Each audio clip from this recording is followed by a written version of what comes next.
Nyela kamone pale ndio ndio kitafuta makani Bondoni. Jana nimekutana na brother amesema toka Dar es Salaam ameacha kazi kwa sababu alikuwa anafanya kazi ya kutakatisha fedha. Nikasema wewe ndio ninaye kutafuta. Mimi Bondoni sitaki kutumia fedha chafu.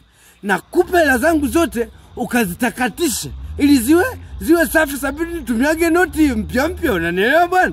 Nikaenda benki nikatoa kwenye akaunti yangu mimi milioni 6.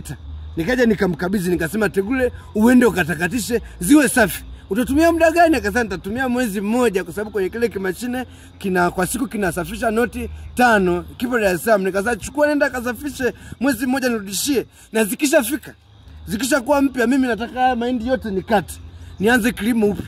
Naenda kuwatafuta Elbariki Company Limited. Wale jamaa sio wanauza mbegu nzuri ambazo kilimo padogo tu unakuta mazao ndui. Wila bwana. Nikasema safi. Nitawatafuta Elbariki. Lakini pia sio wanauza hata vifaa vya kilimo na vya nani na vya ufugaji. Nikasema hizo hela zote naenda kununulia hapo. Lakini wanauza vifaranga, sio kama mnanielewa, vifaranga vya kuku na wanyama, wanatoa ushauri, wanauza vifaa vya kilimo, lakini hata kiangazi pale ndio mimi naanza kulima. Wala bwana, mfindi naanza kulima mpaka kiangazi kwa sababu wana uwezo wa kupitisha system ya umwagiliaji kwenye mashamba. Wale jamaa wamebarikiwa. Wala bwana, na kuku zangu kuanzia leo nimepiga stop. Hizo lazi kishatakaswa, kuku hawaanzi kula manyanya yaliyooza, wanaanza kula vyakula vya kutoka kiwandani. Wala bwana, si ule lugano na kwa nimekaa Kisabata.